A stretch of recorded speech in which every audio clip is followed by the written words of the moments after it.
Well, it's Easter Sunday. Happy Resurrection Sunday to you guys. It's a day to rejoice and be glad that Christ has overcome death on our behalf and for us because He loves us so much.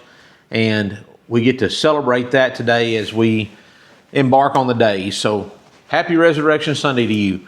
We're going to be in a couple of different books of the Bible tonight. We're going to be in Matthew, kind of where we started this study earlier this week. Matthew chapter 28, verses 1 through 7. And then I also want you to turn to Romans chapter 6, verses 5 through 6.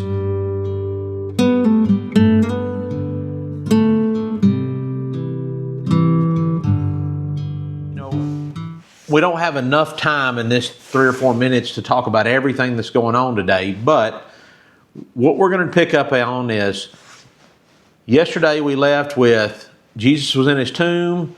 Today, some of the females, Mary Magdalene and the other Mary, they're going to take in some spices, some herbs, all that kind of stuff, some oils. They're going to go ahead and finish preparing Christ's body for His, being in the tomb the rest of eternity. And when they get there, something awesome is going to happen. So let's pick up there, Matthew chapter 28, verses 1 through 7. Now after the Sabbath, as the first day of the week began to dawn, Mary Magdalene and the other Mary came to see the tomb. And behold, there was a great earthquake, for an angel of the Lord descended from heaven and came and rolled back the stone from the door and sat on it. His countenance was like lightning, and his clothing as white as snow. And the guards shook for fear of him and became like dead men. But the angel answered and said to the women, "Do not be afraid, for I know what you seek. For I know that you seek Jesus who was crucified. He is not here, for He is risen. As He said, come, see the place where the Lord lay." So, guys, imagine the thought or the scene that's going on here. They come up to the tomb where Jesus had been laid. There's Roman guards there.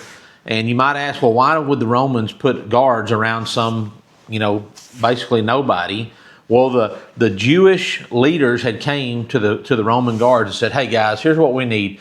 We remember this guy said he'd be risen after the third day." In chapter 27, verse 63, it says, "After 3 days I will rise."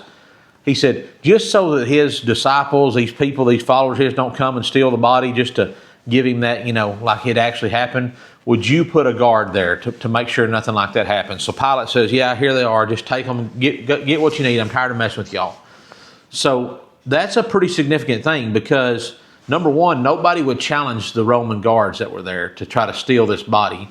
Number two, the Roman guards, they faced death if they allowed anybody to take this body from them.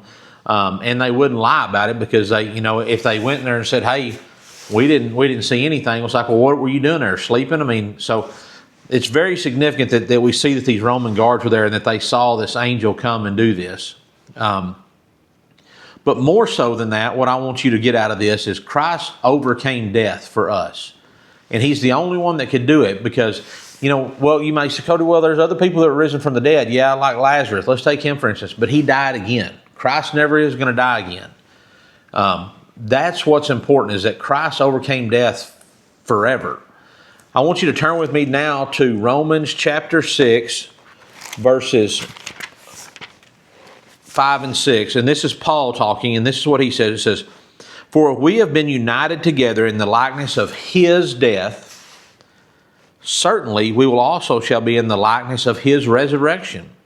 Knowing this, that our old man was crucified with Him, that the body of sin might be done away with, that we should no longer be slaves to sin."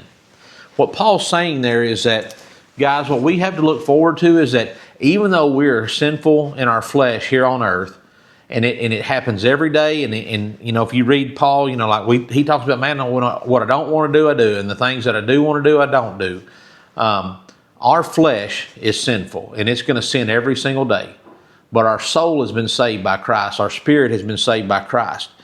And though our body may perish, we'll spend eternity in heaven with Christ if we accept the sacrifice that He made for us and we turn over control of our lives to Him. Guys, I love you. God bless you. Thank y'all for joining us this week. Y'all keep praying.